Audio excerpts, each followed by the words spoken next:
बिस्मिल्लाहिर्रहमानिर्रहीम। अस्सलाम वालेकुम नाज़रीन। एक बड़ी इंटरेस्टिंग चीज़ हो गई है। ट्रंप ने अकॉर्डिंग टू एक्सियोस, ये एक्सियोस की ख़बर है, मेरी ख़बर नहीं है, लेकिन बकौल उनके ट्रंप ने नेतन्याहू को कहा कि you are effing crazy, you'd be in prison if it weren't for me, I am saving your ass, everybody hates you now, everybody hates Israel because of this. अब डोनाल्ड ट्रंप ने ये Netanyahu को क्यों कहा है? Basically Iran ने कहा कि निकलो इधर से, हमने कोई बातचीत नहीं करनी अमेरिका से। ईरान ने ये क्यों कहा? ईरान ने इसलिए कहा क्योंकि ईरान पहले दिन से ऑफ सीज़ फायर कह रहा है, और ये बात पाकिस्तान भी एक्नॉलेज करता है कि सीज़ फायर में पूरा एक्सेस ऑफ रेजिस्टेंस शामिल है ईरान का, यानी कि लबनान में हमला नहीं होगा, यमन में हमला नहीं होगा, इज़राइल अपने हमले हॉल्ट कर देगा। इज़राइल ने सीज़ फायर से लेके अभी तक अपना कोई हमला सवाए जो ईरान पे होता है वो हॉल्ट नहीं किया। इनफैक्ट ईरान वाले हमले भी हॉल्ट नहीं किए। Through different military bases in Iraq, Kuwait, America और इसराइल कोई ना कोई छोटा मोटा हमला करते रहते हैं, ईरान उसका जवाब देता रहता है। जिस तरह से ईरान ने रिसेंटली कुवैत को हिट किया था, लेकिन मेजर इन्वेजन रुकी हुई है। लेकिन लेबनान के अंदर मेजर इन्वेजन हो रही है। 3,000 से ज़्यादा लोग शहीद हो गए हैं ओवरऑल, क्या कहते हैं, जो लेबनान के अंदर जंग हुई है, जो मोस्टली सीज़ फायर के बाद हुई है। और रिसेंटली जो किला फतह किया है इसराइल ने, जहाँ पर अपना झंडा गाड़ा, जो एक ईसाई किला था हिस्टोरिकल, वहाँ से दुनिया कान खड़े हो गए कि यार ये तो बिल्कुल बेरूत पहुँच गए, यानी कि जो लेबनान का कैपिटल है यहाँ तक पहुँच गए। अब ट्रंप ने अपनी सारी मेहनतें, अपनी सारी काविशें और लोकल वोटर बेस को जब खोते हुए देखा तो उन्होंने गुस्सा कहीं तो निकालना था। ये ट्रंप ने ऑफिशियल स्टेटमेंट नहीं दी, by the way, official statement कुछ और थी। ऑफिशियल स्टेटमेंट जो ट्रंप ने दी इस मामलात के बारे में, जब ईरान ने कहा कि हम मुज़ाकरात नहीं करेंगे, तो उसने कहा कि मैंने नेतन्याहू से बात की है, नेतन्याहू अपने फोर्सेस वापस मूव कर रहे हैं लेबनान में से, यानी बेरूत नहीं जाएगा। उसके एग्जैक्ट वर्ड्स थे कि बेरूत से वापस मोड़ है। उसने ये नहीं कहा कि वो साउथ लेबनान भी खाली कर देंगे, लेकिन बेरूत तक नहीं जाएंगे। और उसने कहा कि मैंने हिजबुल्ला से भी बात की है, यानी ट्रंप प्रेसिडेंट ऑफ अमेरिका ने ये एक्नॉलेज किया है कि मैंने हिजबुल्ला को फ़ोन किया, यानी कि ये ट्रंप ने एक्सेप्ट किया कि Hezbollah actually south Lebanon control करता है। यानी कि जो पहले आपने बेरूत से सेंट्रल गवर्नमेंट बुलाई थी अमेरिका, जो आपने मुज़ाकरात करवाए थे उनके और इसराइल के, वो बेमायनी थे। और पहले दिन से इसराइल भी कह रहा है कि हम हिजबुल्ला के ख़िलाफ़ जंग लड़ें। तो ट्रंप ने कहा कि हमने हिजबुल्ला से बात की और कहा कि आप भी गोलियां ना मारें, यानी कि हिजबुल्ला गोलियां ना मारे, इसराइल गोलियां मारे, यहाँ सीज़ फायर कर दो। अब ट्रंप ने जितने भी सीज़ फायर कराए हैं उनमें से मास है पाकिस्तान और इंडिया के, कोई सीज़ फायर एक्चुअली स्टिक नहीं किया, यानी वो कामयाब नहीं हुआ, वायलेशनें ही हो रही हैं। अब जब ये सख्त बयान आ गया और ख़बर भी लीक होगी एक्सियोस की तरफ से, तो फिर ज़ाहिर है नेतन्याहू को शक्ल बचानी थी। नेतन्याहू ने कहा कि मेरी बात हुई है ट्रंप से और मैंने उससे बताया कि अगर हिजबुल्ला नहीं रुकेगा हमारे शहरी और हमारी सिटीज़ को अटैक करने से, तो इज़राइल भी पे स्ट्राइक करेगा टारगेट्स इन बेरूत। हमारी पोजीशन वही है और अनचेंज्ड है। आईडीएफ अपना ऑपरेशन जो साउथ लेबनान में है वो कंटिन्यू रखेगी। यानी कि ट्रंप ने क्या किया, आप गोली करा दी। ये बात ट्रंप की सच है कि इज़राइल के अंदर से बहुत बड़ी मांग है करप्शन चार्जेस पे नेतन्याहू को कन्विक्ट करके फारग करने की, क्योंकि करप्शन हुई हुई है, उनका सुप्रीम कोर्ट तक ये पहचानता है। लेकिन ट्रंप को नेतन्याहू सूट करता है, नेतन्याहू को ट्रंप सूट करता है, करंट मोसाद रजीम को नेतन्याहू सूट करता है, तो उसको प्रोटेक्ट करने के लिए Trump out of the way ज़रूर जाता है। 2-3 दफ़ा तो वो ऑफिशियली बात कर चुका है कि नेतन्याहू को पार्डन दे देना चाहिए, उसकी बड़ी खिदमात है। लेकिन रियलिटी ये है कि जो कहानी हम ईऑन पे आपको जंग के पहले दिन से बताते थे, वो आज मंजर आम पे आ चुकी है कि ये पॉलिसी पूरी ईरान जंग की नेतन्याहू इज़राइल से बनी थी। इज़राइल चाहता है कि ईरान गिरे क्योंकि वो वाहिद प्यादा है उनके रास्ते में। अगर ईरान आज गिर जाता है तो फिर आप देखेंगे कि एक एक करके मुस्लिम ममालिक इज़राइल की नॉर्मलाइजेशन करेंगे ही करेंगे। ये ईरान का डर और खौफ है कि ये बाकी सारे मुसलमान रिलेटिवली चुप बैठे हुए। ये एक हार्श रियलिटी है, आप माने या ना माने। देखिए, हमारे पाकिस्तानी सियासतदानों ने तो हमें कह दिया कि beggars can not be choosers. उन्होंने हमारी पूरी औकात एक कटोरे की बना दी कि जनाब हम भीख मांगे, हमारी कोई हैसियत नहीं फॉरेन पॉलिसी की। इसलिए मैं काफ़ी हैरान होता हूँ कि अब जब हमारे सियासतदान कहते हैं हम रीजनल पावर है, रीजनल पावर है, रीजनल पावर है। JF-17 हमारे पास कब से है, J-10C कब से है, बैलिस्टिक मिसाइल कब से है, न्यूक्लियर प्रोग्राम कब से है, हम अभी जाकर रीजनल पावर बने? नहीं।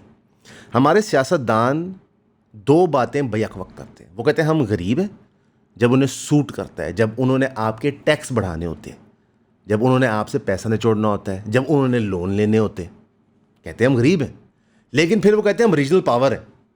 देखिए हमने 11 अरब का जहाज़ ले लिया, समझ गए बात। तो यानी कि हम ना गरीब हैं ना रीजनल पावर हैं, हम मुतमईन हैं। हम मुतमईन हैं इस बात में कि हमारी जो अवाम है उनको हम जो मर्ज़ी कहानी डालें वो कर कुछ नहीं सकते, यानी उनकी हैसियत या उनका recourse for any effective change zero है। ये रोज़ की बुनियाद पे बयानात आते हैं सरकार के जो ये प्रूव करते हैं कि पाकिस्तान के 25 करोड़ लोग ग़ुलाम हैं हमारे, और कोई कानून, कोई अदालत, कोई पावर कॉरिडोर इनकी प्रोटेक्शन के लिए नहीं आएगा। अब अमेरिका ने इजराइल को शट अप कॉल दे दी इस उम्मीद में कि ईरान वापस मुज़ाकरात की टेबल है, बल्कि ट्रंप ने तो ये भी कहा कि ईरान से मुज़ाकरात अभी ख़त्म होने का मतलब ये नहीं कि अगले दिन हम बम मारना शुरू कर देंगे। हालांकि अगर आप याद करें, एक बुज़ुर्ग ने फरमाया था कि अगर फ़लाँ तारीख़ तक ईरान ने ना मानी हमारी सारी शर्तें तो हम पूरी नस्ल ख़त्म कर देंगे। तो अल्हम्दुलिल्लाह आज नस्ल भी ज़िंदा है, शर्तें भी अभी कोई नहीं मानी गई, उनका न्यूक्लियर प्रोग्राम भी वहीं पे खड़ा है, बैलिस्टिक मिसाइल भी वो बना रहे हैं, ड्रोन भी वो बना रहे हैं, स्टेट ऑफ हरमूज़ भी बंद है। तो उत्थे तुसी अम चूपणगे इस बुनियादी तौर पे इज़राइल के इस मूव से सिर्फ़ और सिर्फ इज़राइल बेनिफिशरी है, और इज़राइल ने अमेरिका की पूरी मिडिल ईस्टर्न पॉलिसी की साख तबाह कर दी। कोई मिडिल ईस्टर्न मुल्क अमेरिका को ट्रस्ट नहीं करता। ईरान ने अमेरिकन सिक्योरिटी डिफेंस जो प्रोवाइडेड थी टू मिडिल ईस्टर्न कंट्रीज़ उसकी धज्जियाँ उड़ा दी। उन्होंने कहा ये क्या चीज़ है, और अमेरिका ने भी जवाब नहीं दिया, खामोश रह गए। तो जो पूरी मिडिल ईस्टर्न पॉलिसी थी कि सारे मिडिल ईस्टर्न मुल्क अमेरिका को देखते थे सिक्योरिटी के लिए, अमेरिका को देखते थे हर चीज़ के लिए, वो होगी ख़त्म। एंटर पाकिस्तान, हमारा फ़ायदा हो गया सऊदी अरेबिया के मुद्दे के अंदर। यूएई ने जाके पूरी की पूरी सिक्योरिटी इजराइल से रखवा ली। यही दो मुल्क हैं ना यार, और कौन से मुल्क हैं? मतलब हम सब यहाँ बैठे हैं, ठीक है, मुसलमान का भाई होता है, लेकिन बहरीन, कुवैत, ओमान, ये क्या इनकी क्या पैसे हैं ना थोड़े बहुत, लेकिन ये साबित हो गया कि जो जजीरे नुमा मुल्क है जिनके पास पैसे हैं, ये कदे बम की गल होती है, सारी इकॉनमी बढ़ जाती है। एक्चुअल मुल्क तो सऊदी अरेबिया है। इवन यूएई ने जो इजराइल से सिक्योरिटी अंडर राइट किया, उसने ताउम्र अपने आप को एक सिक्योरिटी रिस्क में डाल दिया। मैं बताता हूँ कैसे। इजराइल से आप दोस्ती करके सारे मुसलमान, एवरेज मुसलमान के दिल में अपनी नफ़रत पैदा कर देते हैं, ठीक है।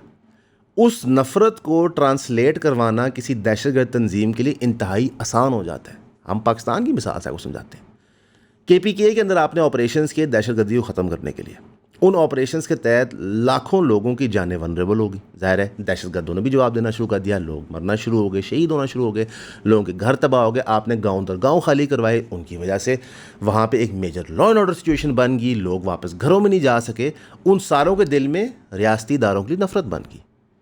अब उस नफ़रत को एक्सप्लॉयट करना दहशतगर्द तंजीम का काम होता है। यही चीज़ बलूचिस्तान में हुई, यही चीज़ यूएई के साथ हो गई कि वहाँ पे जो लाखों की तादाद से मुसलमान नौकरियाँ करते हैं और मुल्कों से, जिनको पहले यूएई अछूत की तरह ट्रीट करता है। आप जाके पूछे ना, जो वहाँ पे गरीब मुसलमान मुल्क, चाहे वो सीरिया हो, चाहे वो लबनान से हो, चाहे पाकिस्तान से हो, चाहे इंडिया से हो, चाहे बांग्लादेश से हो, जो गरीब मुसलमान वहाँ पे काम करते हैं, गरीब मुल्कों से मुसलमान काम करते हैं, वो तो बेचारे कुत्ते बिल्ले होते हैं। तो उनके दिलों में नफ़रत होती है और उस नफ़रत का एडवांटेज लिया जाता है। तो you have created a permanent law and order situation for the UAE, और ये यूएई के हुक्मरानों को चंद महीनों में पता चल जाएगा कि ये कितनी बड़ी प्रॉब्लम है। इसलिए आप देखते हैं कि वो ईरान के बंदे जौक दर जौक वापस भेज रहे हैं, पाकिस्तान के बंदे डिपोर्टर, बल्कि एक तो उड़ती उड़ती खबर आ गई थी गिलानी साहब के बेटे को भी कर दिया था, हालांकि टोटल झूठ है। मेरा नहीं ख्याल कि यूएई एडा पागल है कि ex prime minister of Pakistan उस जमात के अंदर बंद चेयरमैन सेनेट ऑफ पाकिस्तान के बेटे को भेज दे। ये लो चलो अपने एमएनए की हैसियत होती है, लेकिन एमएनए की हैसियत क्या 25 करोड़ है, ठीक है, ब्लू पावर, ये खबरें उड़ाई जाती हैं। जॉर्ज ऑरवेल के नॉवल 1984 और क्रिश्चियन बेल की साइफाई एक्शन मूवी इक्विलिब्रियम के दरमियान क्या कॉमन है? इमीडिएटली देखते हैं तो लगता है कुछ भी नहीं, लेकिन जब गहराई में जाते हैं तो पता लगता है कि ये दोनों थीमेटिकली एक चीज़ के बारे में, वो है डिस्टोपियन गवर्नमेंट, जिसको बिग ब्रदर भी कहते हैं। जो बिग ब्रदर जो हमेशा देख रहा होता है आपको। बिग ब्रदर का चर्चा तो बहुत है आजकल पाकिस्तान के अंदर, लेकिन इस तरह के कॉम्प्लिकेटेड थीम्स को समझने के लिए हमने द क्लब बनाया है, क्योंकि पहले तो सिर्फ एक बुक क्लब हुआ करता था पिछले 1-1.5 साल के लिए, लेकिन अब हमने उसको एक यूनिवर्सल क्लब बना दिया है, इसके अंदर किताबें, popular films, documentaries, articles, published papers, इन सारों का मजमुआ बना के हम thematically month to month complex ideas को एक ग्रुप सेटिंग के अंदर एक कम्युनिटी के साथ समझने की कोशिश करते हैं। तो अगर आप ज्वाइन करना चाहते हैं eonpodcast.com पे जाएं और अपनी मेंबरशिप परचेज करें ताकि हम जुमे के जुमे आपसे मुलाकात कर सकें। सी यू देयर इंशाल्लाह। अब इस सारी सिचुएशन के अंदर एक अमेरिकन सेनेटर हैं जॉन ऑसफ, उन्होंने एक बड़ी अच्छी बात की। उन्होंने कहा कि on day 10th of war Trump ने कहा था जंग मुकम्मल हो चुकी है, हम जीत गए। 21वें दिन पे कहा कि हम बड़े क्लोज हैं टू विक्ट्री। 32वें दिन कहा कि हम किसी भी दिन अभी निकल जाएंगे, जंग तो ख़त्म हो गई है। On day 39 president of USA set कि पूरी सिविलाइजेशन आज रात मर जाएगी। और 40वें दिन यानी कि अगले दिन कहा कि हम कंप्लीट और टोटल विक्ट्री हासिल कर चुके हैं। डे 67 पे उन्होंने कहा ग्रेट प्रोग्रेस हो रही है। डे 79 पे कहा द क्लॉक इज टिकिंग। और आज जब 92वें दिन गुजर गए हैं तो ईरान का बैलिस्टिक मिसाइल प्रोग्राम और ड्रोन और स्ट्रेट ऑफ हॉर्मुज़ का बंद होना सब कुछ वहीं मौजूद है। ये वही प्रेसिडेंट है जिसने कहा था कि ओबामा की जो डील थी उसने तो ईरान को 7वें आसमान में पहुंचा दिया था। ओबामा की डील के बाद ईरान की इतनी बल्ले बल्ले थी नहीं, Iran as a nation state की इतनी मकबूलियत नहीं थी मुसलमानों के दिल में। आज अगर आप 2 बिलियन मुसलमान हैं, उनसे पूछें कि आप ईरान के बारे में क्या सोचते हैं तो वो सारे पॉजिटिव रिव्यूज़ देंगे। और आज से आप 5-6 साल पहले पूछेंगे तो आपको मिक्स्ड ओपिनियंस मिलेंगे। तो ट्रंप के इस हमले ने इजराइल की मनमानी की, अमेरिका की पूरी पॉलिसी मिडल ईस्ट में तबाह की, यूएई को परमानेंट एक वनरेबिलिटी के अंदर फेंक दिया, ठीक है, सऊदी अरेबिया और पाकिस्तान को करीब कर दिया और ईरान की मकबूलियत रीजन में बढ़ा दी। इससे अमेरिका को क्या फ़ायदा हुआ है? आज एक एवरेज अमेरिकन वोटर पूछ रहा है कि हमें क्या फ़ायदा हुआ। असल में अमेरिकन वोटर बेवकूफ़ है, पाकिस्तानी वोटर समझदार है, उसको पता है हमारे वोट की हैसियत कोई नहीं है। अमेरिकन वोटर को लगता है उसकी वोट की हैसियत होती है। सर ट्रंप ने वही किया जो आपकी इस्टेब्लिशमेंट उस वक्त चाहती थी, जिस तरह ओबामा ने डील की, जिस तरह बुश ने अफगानिस्तान इराक पे जंग डिक्लेयर की। आपके हैंडलर्स जो अमेरिकन डेमोक्रेसी के हैं उन्होंने ट्रंप को कहा कि जनाब हम ये बिल्कुल करेंगे। ट्रंप ने कहा जी बिल्कुल करेंगे, कोई दिक्कत नहीं। हालांकि ट्रंप एंटी वॉर कैंपेन पे आया था, एंटी वॉर। ट्रंप ने हर जगह इजराइल की खुशनुदी के लिए, चाहे वो लैटिन अमेरिका हो, चाहे मिडल ईस्ट हो, चाहे यूरोप हो, मरासम अपने तबाह किए हैं। क्योंकि उनका जो डीप स्टेट है वो ये चीज़ चाहता था, क्योंकि उनका डीप स्टेट वर्चुअली एपेक जैसी ऑर्गेनाइजेशन से फंडेड है। पूरा जेफरी एप्स्टीन नेटवर्क जो था वो ये दिखाता है कि अमेरिकन पॉलिटिक्स कितनी कॉम्प्रोमाइज्ड है, अमेरिकन एलीट जो उनका एलीट कैप्चर है कितना कॉम्प्रोमाइज्ड है।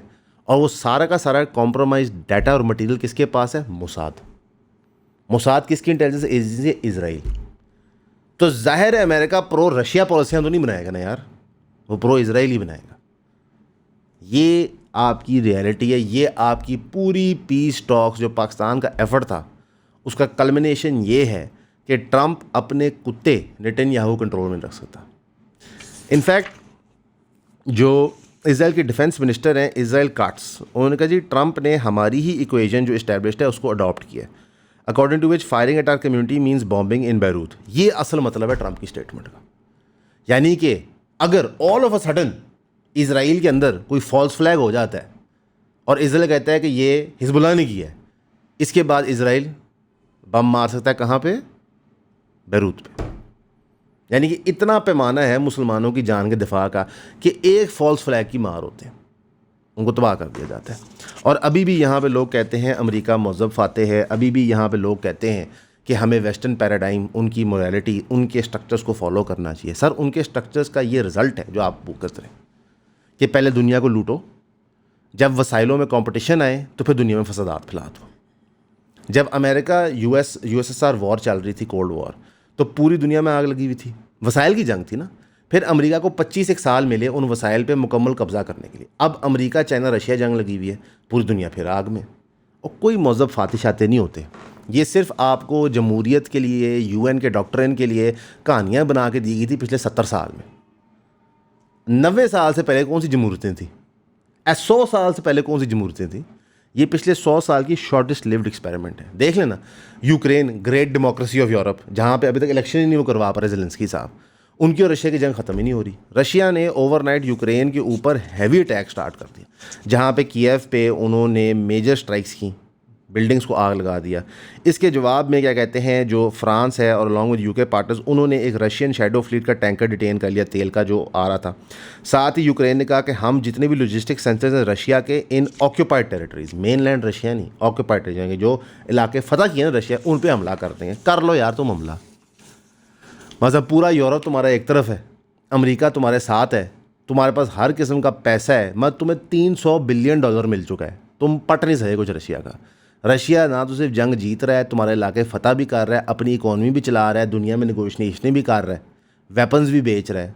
कहानी बुलशिट है सारी, लेकिन आपको ये बुलशिट बार बार दी जाती है, समझाया जाता है कि ये हो रहा है।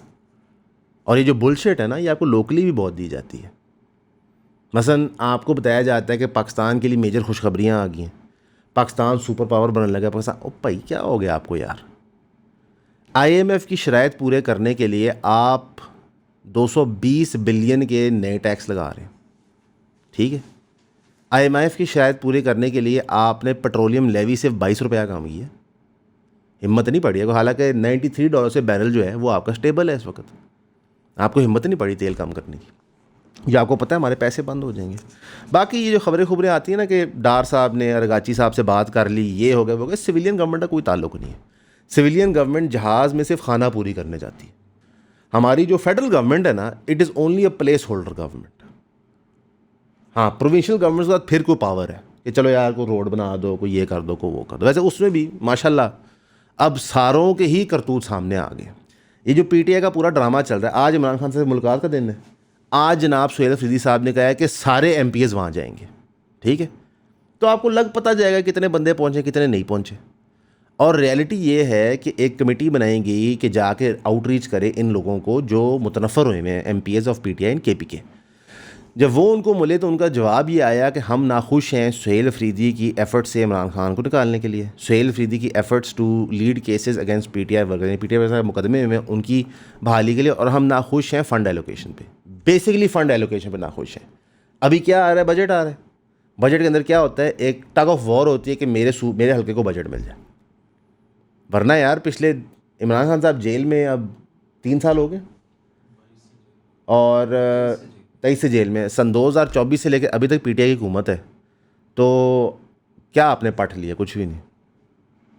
पहले आपकी मर्ज़ी की बजट एलोकेशन हो रही थी, अब नहीं हो रही। अब ज़ाहिर है अली मीन गंडापुर उसके दोस्त पीछे हट गए हैं, अब सुहेल अफरीदी उसके दोस्त सामने आ गए, उनको ज़्यादा पैसे मिल रहे हैं अपने हल्के में लगाने के लिए, वो अपनी सियासत वहाँ पक्की कर रहे हैं। क्योंकि एक बात याद रखिएगा, हमारे पॉलिटिकल सिस्टम में एक MP और MNA होता है ना, वो ज़रूर वफादारी करेगा इमरान खान से, अपनी जमात से, लेकिन वो अपने हल्के में काम भी करवाएगा, क्योंकि उसको पता है कि कल को मैंने पार्टी चेंज करनी होती है।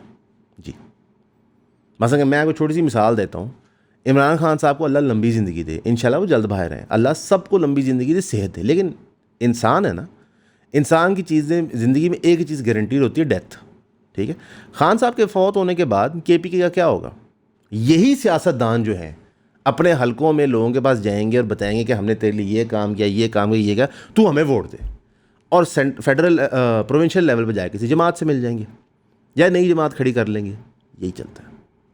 मसलन आप कई इलाके हैं पूरे पाकिस्तान में जहाँ पे आइडेंटिफाई कर सकते हैं कि 1947 से लेकर आज तक वही फैमिली डिफरेंट पॉलिटिकल पार्टियों के लिबासों में पावर में रही है। ये पाकिस्तान के मेजॉरिटी हलकों की रियलिटी है, ठीक है। स्पेशली वो हलके जो अंडर डेवलप्ड हैं, जो मेजॉरिटी ऑफ पाकिस्तान है। तो आपको समझ आ जानी चाहिए कि इस वक्त आपका दिन दिहाड़े एक लतीफ़ा चल रहा है। मतलब मैं उस लतीफ़े के अंदर एक और इजाफा करना चाहूँगा। लाहौर हाई कोर्ट की चीफ जस्टिस साहिबा आलिया नीलम साहिबा ने पंजाब पुलिस को ऑर्डर किया है to recover all missing women across Punjab within 15 days.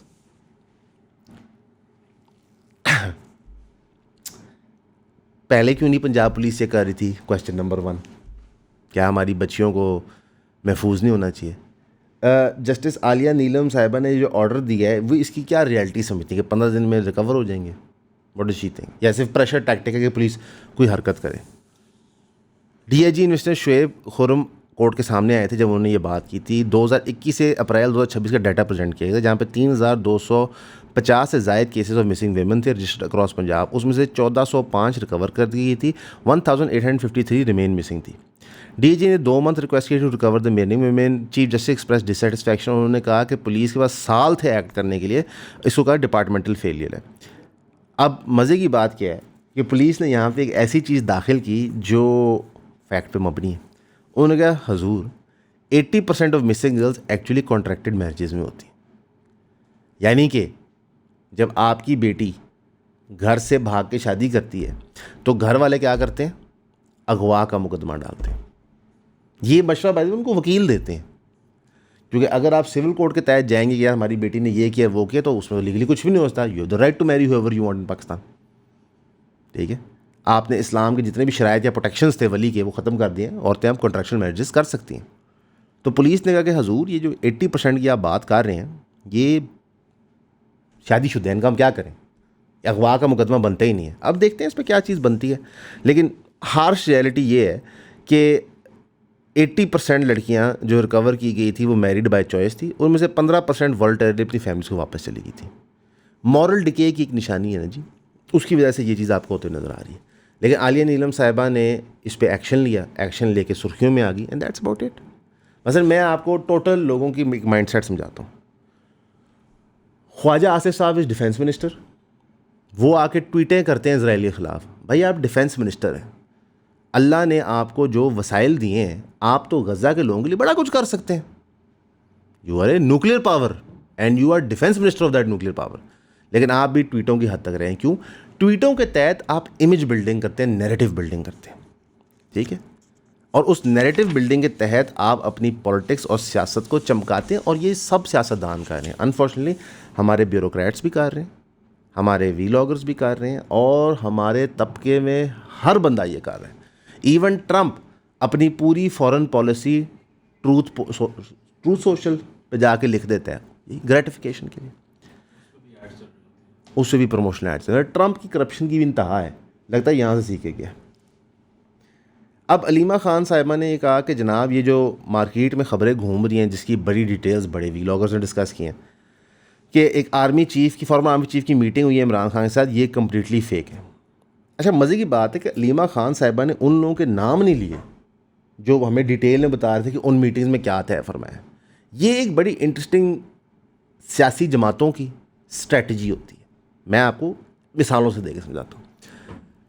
Shahbaz Gill साहब एक बात करेंगे, इमरान रियाज खान साहब एक बात करेंगे, फिर जो प्लेथोरा ऑफ यूट्यूब पे Imran Khan favourite social media पे वो मुख्तलिफ बातें करेंगे। अब इनमें से कुछ बातें सच होंगी, मेजॉरिटी बातें झूठ होंगी। पीटीआई ने जो चीज़ कंडोन करनी होती है उन्होंने कहा जी हमने कब कहा इनको ये करने को, ये तो खुद कर रहे हैं। लेकिन नैरेटिव तो आपके लिए बना रहे हैं ना सर, बबल तो आपका बना रहे हैं। और इसमें एक और स्ट्रैटेजी दाखिल हो गई है कि जिसकी बात पसंद ना आए को ये कॉम्प्रोमाइज है, गद्दार है। ठीक है, उसको साइडलाइन कर लो। अच्छा, बाद में उसी की बातें उठा लो जब तुम्हारे फेवर में जाए। तो ये पीटीआई इंप्लीमेंट करता है। अलीमा खान साहिबा भी यही कर रही हैं। हालांकि अलीमा खान साहिबा को यहाँ पे कहना चाहिए विद नेम कि जनाब फ़लाँ बंदे ने इस वीडियो बनाई है, टोटल झूठ है, ये बंदा झूठ बोल रहा है। क्योंकि जो लोग आपकी वीडियोस देख रहे होते हैं, अगर आप उनको झूठ बेच रहे हैं तो ये गुनाह है, और ये लोगों को गुमराह करने की वजह है आप सच बोलें, क्या दिक्कत है। अच्छा, मज़े की बात,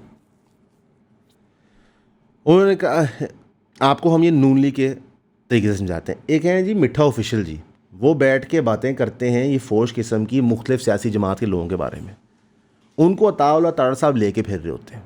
वो मिठा जी की बातों को कंडोन नहीं कर रहे होते, लेकिन वो शौक रहा हैं कि यार हमारा एक्सेस है, और मिठा जी नून लीग की टौटी करते हैं। इसी तरह पीपल्स पार्टी के होते हैं और जमातों के होते हैं। तो ये सारी सियासी जमातें झूठ को जगह देती हैं जब इनके फेवर में होता है, जब नहीं होता वो उठाते कहते हैं हमने तो नहीं करा। देखें पार्टी के हेड ने क्या कहा है, पार्टी के हेड की क्या औकात है। बैरिस्टर गौहर साहब एक शरीफ आदमी, उनकी क्या हैसियत है आप मुझे बताएं। बैरिस्टर गौहर की ज़्यादा हैसियत है इमरान रियाज खान की, इमरान रियाज खान की। ठीक है, तो बैरिस्टर गौहर तो मेरा ख्याल है अगर 1 लाख मसाइल हैं पीटीआई के, तो उनसे 4 या 5 में सारा साल में बात करते हैं, बाकी सारे मसाइल आप इन लोगों से हैंडल करवाते हैं। शहबाज गिल तो चलें अब आपने पार्टी की इंटरनल पॉलिटिक्स से निकाल लिए, लेकिन उसकी टोटल जो क्रेडिबिलिटी थी वो पीटीआई से है। चले इमरान रियाज खान साहब को तो पहले करियर था एज जर्नलिस्ट, शहबाज गिल साहब का कौन सा करियर था।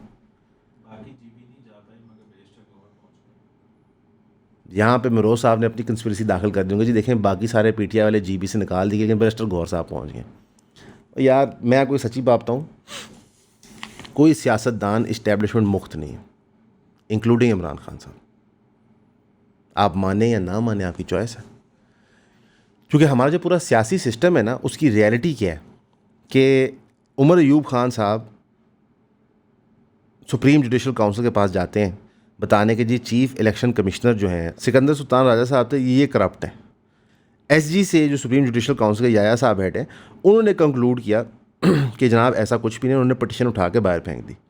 आप किसी भी एवरेज बंदे से पूछेंगे कि यार एक सिस्टम ने रिगिंग की है, जो उस सिस्टम का इंचार्ज है उसकी गलती है कि नहीं, तो कहेगा जी बिल्कुल है, बिल्कुल है। इनफैक्ट आपका पूरा कानून है ऐसे, अगर आप पीछे का कानून पढ़ें तो अगर मैं यहाँ से बैठ को बात करता हूँ तो कानून मेरे पे लागू होगा, इस चैनल पे लागू होगा और इस चैनल के मालिक पे लागू होगा। अच्छा, फनी बात है कि ये तीनों चीज़ें यहाँ पे सेम हैं, लेकिन ये कानून है तो you hold them accountable as well. यहाँ पे वो नहीं हो रहा। क्यों? क्योंकि ज़ाहिर है अभी आपने जीबी में बहुत बड़े इलेक्शन करवाने हैं, वहाँ भी आपको एक्सपर्टीज़ चाहिए होगी, उसके लिए आपने पंजाब पुलिस से मूव कर दिया, तो आपका टोटल जो ओवरऑल एक सिस्टम फसाड था वो बिल्कुल ख़त्म हो चुका है। और अनफॉर्चुनेटली इसके बारे में मैं और आप फिल वक्त कर कुछ भी नहीं सकते। मिलिटेंट वायलेंस 27% मई में बढ़ गया, ये Pakistan institute for conflict and security studies बताता है। ये आफ्टर बाय द वे आपने जब ऑपरेशंस लॉन्च किए अफ़गानिस्तान के अंदर तालिबान के ख़िलाफ़ भी और बलूचिस्तान के अंदर भी मेजर क्रैकडाउन्स। बलूचिस्तान वर्स्ट अफेक्टेड है, 71 अटैक्स हुए हैं, 109% इंक्रीज़ हुआ है from April 34। 54 abductions nation wide हुई हैं, 52 टुक प्लेस इन बलूचिस्तान। ठीक है, टेररिस्ट नौयत की अबडक्शंस। सिक्योरिटी फोर्सेज ने लगभग 270 मिलिटेंट्स को मारा है, 15 को अरेस्ट किया मई के अंदर। 128 फाटा वाले डिस्ट्रिक्ट्स में थे, 62 मेनलैंड केपी में, 71 बलूचिस्तान और 1 पंजाब में। सिविलियन कैजुअल्टीज़ 71 हुई हैं, 68 सिक्योरिटी पर्सनल हुए हैं, 6 पीस कमेटी मेंबर्स शहीद हुए हैं। ये टोटल 147 सिविलियंस, 35 सिक्योरिटी पर्सनल और 30 कमेटी मेंबर्स इंजर हुए। यानी कि आपके पास कोई कंट्रोल नहीं है इसका रेट्रिक के अलावा। उस रेट्रिक की क्या मिसाल है? ख्वाजा आसिफ साहब फरमाते हैं कि तालिबान की रजीम को मिक्स सिग्नल भेजने से सपोर्ट फॉर मिलिटेंट्स इंटैक्ट रहेगा। हमें चाहिए कि हम इस वक्त बिल्कुल ताबड़तोड़ चढ़ाई करें अफ़गानिस्तान के ऊपर। सर आप याद करें 2 महीने पहले हर मेन स्ट्रीम चैनल ने रिपोर्टें चलाई थी कि जनाब अफ़गानिस्तान के हमले के बाद देखें कितने दहशतगर्दी के हमले कम हो गए, लेकिन अब आप ख़ुद बता रहे हैं वो ज़्यादा हो गए। उसकी बुनियादी वजह ये है कि जो चीज़ें मुज़ाकरात से हल होनी हैं वो जंग से हल हो ही नहीं सकती। जितनी जल्दी आप ये समझ जाएंगे उतना आपको समझ आ जाएगा। बाकी आपका जो इल्मी लेवल है मुल्क का वो ये है कि आपके सोशल मीडिया पे इस वक्त एक चीज़ सबसे ज़्यादा जो गर्दिश कर रही है वो ये है कि अनमोल पिंकी के ड्रामे के अंदर अनमोल पिंकी को कौन प्ले करेगा। लोग ज़्यादा इंटरेस्टेड हैं कि इसके अंदर सबा कमर साहिबा प्ले करेंगे या कोई और प्ले करेगा। तो ये आपका इल्मी लेवल है। वैसे उनके मुकदमे की बात करें तो उनके जेलर ने कह दिया कि बेहतर है कि ये मुकदमा हम वीडियो लिंक के ज़रिए कर दें, सिक्योरिटी कंसर्न बहुत ज़्यादा है। नहीं है यार ये कोकेन क्वीन, आपके मुल्क में अशराफिया कोकेन करती है, आप ये एक्सेप्ट कर लें, move on with your life. ठीक है, हम क्यों इतने कंफ्यूज होते हैं? पूरी पूरी वीडियोस आ गई हैं पीटीआई की बंदे की प्लेट से नशे करते हुए। ठीक है, बहुत बड़े बड़े लोग इस चीज़ में इन्वॉल्व हैं यार। Why are we so obsessed with this? हमें पता है कि हमारे लोग गंदे हैं, इट्स ओके। सबसे पहले आपने घबराना नहीं है, ऐसा कुछ हो नहीं सकता। और जो हमारी bye the way regional strength है उसकी मैं आपको आखिरी मिसाल दूंगा। हम कितने रीजनली पावरफुल हैं माशाल्लाह। 40 से ज़ायद दिन हो गए हैं कि 10 पाकिस्तानी सोमाली पायरेट से कब्ज़े में। कितने दिन हो गए? 40 से ज़ायद। 10 पाकिस्तानी, 4 इंडोनेशियन, 1 इंडियन और 1 म्यांमार का नेशनल उनके कब्ज़े में। Vessel anchored off the Somali coast है, निगोशिएशंस चल रही हैं, लेकिन बकौल सोमाली पायरेट्स के और उन अरकान के जो वहाँ पे फंसे हुए हैं वो कहते हैं जी कोई निगोशिएशन नहीं हो रही, सरकार हमारी कुछ नहीं कर रही इस चीज़ के लिए। ईद के ऊपर हॉस्टेजेस को अपनी फैमिली से बात करने की इजाज़त दी गई थी। आयशा जो वाइफ ऑफ क्रू मेंबर अमीन है, उन्होंने कहा कि उनके हस्बैंड ने बताया कि शिप का इंजन ब्रोकन डाउन है, टैंकर स्ट्रैंडेड है, पायरेट 2 मुख्तलिफ पायरेट से ग्रुप्स ऑलरेडी हमला कर चुके हैं इस वेसल के ऊपर। जो हमारे कैप्टर्स हैं जिन्होंने कैप्चर किए हुए उन्होंने गोलियों से वापस पहुँचा दिए, लेकिन बुलेट्स शिप को लगी हैं, हॉस्टेजेस बच गए। हॉस्टेज यासर खान ने अपील की to the PM president RB chief too for concrete action. Shortages of food and contaminated water causing illness, the hijacking is now last 42 days. $10 million की डिमांड थी pirates की, अब वो 4 मिलियन पे आ गए। मेरा ख्याल है सरकार अनाउंस करे तो पाकिस्तान के लोग ये पैसा इकट्ठा करके उनको दे देंगे सोमाली पायरेट्स को। लेकिन आप इल्मी लेवल देख रहे हैं कि आपके लोग 10 लोग फंसे हुए हैं, इस पे मेन स्ट्रीम चैनल बात नहीं करेंगे, इस पे सरकार प्रेस कॉन्फ्रेंस नहीं करेगी, इससे मोहसिन नकवी साहब या ख्वाजा आसिफ साहब या प्राइम मिनिस्टर साहब बात नहीं करेंगे। क्यों? क्योंकि आप कुछ कर ही नहीं सकते। ये आपकी हैसियत है। यूएई आपके बंदों को उठा उठा के बाहर फेंक रहे हैं, आप कुछ कर नहीं सकते। आपके बच्चे बच्चियां ट्रैप्ड हैं दुनिया भर के अंदर इन कॉल सेंटर स्कैम्स, आप कुछ कर नहीं सकते। तो हमारे भी क्यों जुल्म करते हैं? क्योंकि हमने गलती कर दी कि हम कहते हैं हम पाकिस्तान से मोहब्बत करते हैं, हम यहाँ रहना चाहते हैं। मैं जितने पाकिस्तानी इस वक्त पाकिस्तान से बाहर हैं, आदिल राजा साहब की बात करते हैं, कितने और पाकिस्तानी बाहर हैं, छोटे मोटे पतले लंबे बड़े सारे, प्रो पीटीआई एंटी पीटीआई, वो जो मर्ज़ी के आप कुछ नहीं कर सकते। वो अनाप शनाप बकवास करें, वो सच बोलें झूठ बोलें, आपको सुनना पड़ता है। जो 25 करोड़ यहाँ रहते हैं, इन पे आपने वो ख़ास रहम किया हुआ कि ये बेचारे, अगर एक बुज़ुर्ग आदमी पानी खड़े में से मोटरसाइकिल लेके जा रहे हैं और परेशान है और उस परेशानी में वो गालियाँ दे देता है, उसका सॉफ्टवेयर अपडेट हो जाता है। रोज़े मैशर आप लोगों की बहुत बड़ी पकड़ होगी इंशाल्लाह। आदिल राजा साहब ने भी ट्वीट किया है, गालबन कल रात की थी, कि उन्होंने एक इजरायली मीडिया आउटलेट को इंटरव्यू किया जहाँ पे 2 लोगों ने आपस में बैठे, उन्होंने और उनके इजरायली सहाफ़ी बैठ के बात किया कि पाकिस्तान की जो मिलिट्री है वो क्या करती है, इसराइल की डबल गेम क्या करती है, लोगों को बेवकूफ़ कैसे बनाती है। बात यह है कि आदिल राजा साहब, तो मैं कोई सख्त लफ्ज़ नहीं इस्तेमाल करना चाहता, लेकिन आदिल राजा साहब इज़ ह्यूज बेनिफिशरी और was huge beneficiary of the military system, generational, वो तो वो ख़ुद बताते हैं। फिर आदिल राजा साहब जो लैंड प्रोवाइडर भी बने थे ना, वो इसलिए बने थे क्योंकि वो रिटायर्ड फ़ौजी हैं, वरना उनकी हैसियत नहीं है लैंड प्रोवाइडर होने की, या उनकी औकात नहीं है बिज़नेस करने के लिए। ये जो बहुत सारे रिटायर्ड फ़ौजी होते हैं जो कारोबार करते हैं, टोटल अपने फ़ौज के कनेक्शन पे करते हैं। इनकी क्या ज़िंदगी है उसके अलावा यार, कोई घास ना डाले। उसके बाद जब इमरान खान साहब का सारा मामला ख़त्म हुआ, ठीक है, कंक्लूड हुई, तो ये भाग के बैठ के अब वहाँ पे फ्रीडम फाइटर बने हुए। मैं आपको एक बुनियादी असूल बताता हूँ ज़िंदगी का, जो काम खुद नहीं कर सकते ना, उसकी तरगीब और लोगों को नहीं दिलाते। इस प्लेटफॉर्म ने ना आपको कभी तरगीब नहीं दिलाई कि आप असला उठाएं, रियासत पे हमला कर दें। हाँ, हम कहते हैं यार हम सच बोलने की कोशिश करते हैं, हक़ की आवाज़ बुलंद करने की कोशिश करते हैं, आप भी कीजिए। जो हम कर रहे हैं उसकी तरगीब हम आपको दिलाते हैं। जो काम हम नहीं करते, इसको गलत मानते हैं, हम कहते हैं ये मत कीजिए। अब जितने दोस्त बाहर बैठे हुए हैं, वो चाहे MQM के हों, चाहे वो नून लीग के हों जब नवाज शरीफ साहब भागे हुए थे, चाहे वो पीपल्स पार्टी के हों जब बेनज़ीर साहिबा भागी हुई थी, चाहे वो आज इमरान खान साहब जो खुद बेचारे जेल में और उनके चाहने वाले बाहर भागे हुए, वो जो आपको तरगीबें दिलाते हैं ना। क्योंकि मैं इमरान खान साहब का वीलॉग देख रहा था आज सुबह वाला, तो वो कहते हैं देखे ना, सुहेल अफरीदी ने यूथ को इकट्ठा नहीं किया और वो डटे नहीं इमरान खान के लिए। बड़ी अच्छी बात है। इमरान रियाज खान साहब, आप भी डट जाते, जितना आपका बिलीफ है इमरान खान साहब में, आप डट जाते। हालांकि मैं दोनों चीज़ों को स्टूपिड समझता हूँ कि इमरान रियाज खान साहब भी डटते, अपनी जान भी वनरेबल करते, अपने बच्चों को भी जान वनरेबल करते, और सुहेल अफरीदी साहब भी जो डट के अपनी जान वनरेबल करेंगे। जब भी PTI धरना लेके गई है, मिडवे वो धरना कलैप्स हुआ है, वहाँ जाके कलैप्स हुआ है और लोग शहीद हुए। रियासत ने बिल्कुल ज़्यादती की है। यहाँ पे कोई बंदा इस चीज़ को कन्फ्यूज़ ना करे कि रियासती जबर को हम कंडोन करते हैं और हमें प्रेजेंट किया जाता है कि पाकिस्तान की सियासत सबसे बड़ा इशू है हमारी ज़िंदगी में। It is not. Hyper inflation इस वक्त इतनी है कि 23वें महीने 23 मंथ्स का हमने रिकॉर्ड तोड़ दिया। 11% से ऊपर हमारी इन्फ्लेशन चली गई है। लेकिन अगर आप पिछले 50 साल का रिकॉर्ड उठाएंगे तो हमारी इन्फ्लेशन ऐसे जा रही, लाइक दिस। कोई सियासी जमात, कोई पॉलिटिकल सिस्टम उसको रोक नहीं पाया। इनफैक्ट दुनिया की इन्फ्लेशन ऐसे जा रही है। बुनियादी तौर पे आप जब तक वेस्टर्न पैराडाइम के निज़ाम फॉलो करेंगे फाइनेंशियल मार्केट्स के, आप तबाह ही होंगे। वो चाहे लोन लेना हो IMF से, चाहे वो लोकल बैंक से लोन लेना हो, चाहे सूद का काम करना हो, ये सब तबाहकुन होते हैं। और ये सारे काम हमने किए, ठीक है।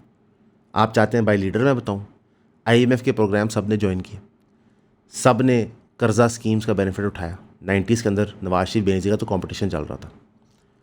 इमरान खान साहब के दौर में ये जो सस्ते घर आए थे, ये क्या है? ये आप इंटरेस्ट पे ले रहे हैं। इसे गारंटोर सरकार है। हर सरकार ने अपने ज़माने में बॉन्ड्स निकालें, ठीक है, बैंक्स को कहा है कि हमें लोन्स दो, कोई उससे मुक्त नहीं है। तो जब आप अल्लाह के बनाए हुए रूल्स और पॉलिसीज़ को वायलेट करेंगे तो आप रिज़ल्ट बेहतर कैसे समझ सकते हैं? और फिर भी हमारे सियासतदान ये ज़रूर अटैम्प्ट करते हैं बताने के लिए कि वो कितने नेक हैं, वो कितने शरीफ हैं, वो कितने दर्द रखते हैं मुल्क के लिए, लोगों के लिए, और वो अल्लाह से कितना डरते हैं। नहीं, अल्लाह से डरने वाला बंदा इक़्तिदार में आते साथ ही सूद के निज़ाम को ख़त्म करता। क्योंकि कुरान में वाज़े तौर पे अल्लाह ने अगर किसी चीज़ के ख़िलाफ़ जंग का ऐलान किया तो वो सूद के ख़िलाफ़ किया, अल्लाह और उसके नबी सल्लल्लाहु अलैहि वसल्लम की जंग। तो बता दें हमारा कौन सा लीडर है जिसने आते साथ पहले दिन पीएम हाउस में बैठे कहा हो कि जनाब हम सूद को ख़त्म करने लगे, और फिर उसको एक्चुअली करे भी। ठीक है, 90s के अंदर जब डॉक्टर इसरार साहब को नवाज शरीफ वगैरह ने कहा था कि हम जनाब इस्लामिक रियासत बनाएंगे, ये करेंगे, वो करेंगे, डॉक्टर साहब ने उनकी हमायत में बयान दिए थे, उनको सपोर्ट दिया था, और जब वादा पूरे नहीं होता फिर डॉक्टर साहब ने लाहौर में बिल बोर्ड लगवाए थे कि नवाज शरीफ साहब वगैरह ने झूठ बोला है, हमारे साथ धोखा हुआ है। इखलाकियात होती हैं ना। तो भाई हम दुआ करते हैं, आप भी दुआ करें। दुनिया के अंदर जो सूरत हाल बनती जा रही है, इट इज़ जस्ट इनेविटेबल अब कि ईरान की जंग कब रिज्यूम होती है। मेरे तो ख्याल से इंडिया पाकिस्तान की जंग भी इस वक्त इनेविटेबल है। It is just a matter of months कि यहाँ भी कुछ असम्पशन होते हैं। कल रात की वीलॉग में मां ने बड़े अच्छी तरीके से डिस्क्राइब किया था, दुनिया में डिफरेंट जगहों पे जोन्स बने हुए हैं। वर्ल्ड वॉर 3 एमिनेंट है। प्लीज़ अपने पैसों को ध्यान से इस्तेमाल करें, फजूल खर्ची ना करें, अपने आप को और अपनी बीवी बच्चों को, अपने घर वालों को प्रोटेक्ट करें। हमारे लिए दुआ कीजिए, हम आपके लिए करेंगे। मैं यहाँ पे आखिरी बात करना चाहता हूँ। उस वक्त एकदम हाथ ऊपर आ गया था कैमरा बंद करने के लिए, बट मैं ज़रूर करना चाहूँगा। आज 7 दफ्तर नहीं आया, वो अगवा नहीं हुआ, लेकिन जो उसके साथ कुछ हुआ है उसकी बॉडी बेसिक खाना डाइजेस्ट नहीं कर पा रही, वो बात बात पे थक जाता है। कल हमने उसके साथ पॉडकास्ट भी रिकॉर्ड किया है तो वो बीच में थक जाता था। कल लाइव में वो थक के उठ के चला गया था, तो आज उसका रेस्ट का डे है। मैं सिर्फ ये बात करना चाहता हूँ कि वो बच्चा है जो एमफिल की तालीम हासिल करके आगे पीएचडी करना चाहता है। शादी की है, 2 साल हुए शादी को, मेरा ख्याल है। आपने उसको उसके दिल में एक डर, एक खौफ और शायद नफ़रत भी बना दी, एक रियासती इदारे के लिए जिसने दहशतगर्दी रोकनी होती है। आप सोचें आपने पूरे पाकिस्तान में क्या किया। यहाँ पे जब वो आता है उसकी रोज़ की बुनियाद पे काउंसलिंग होती है।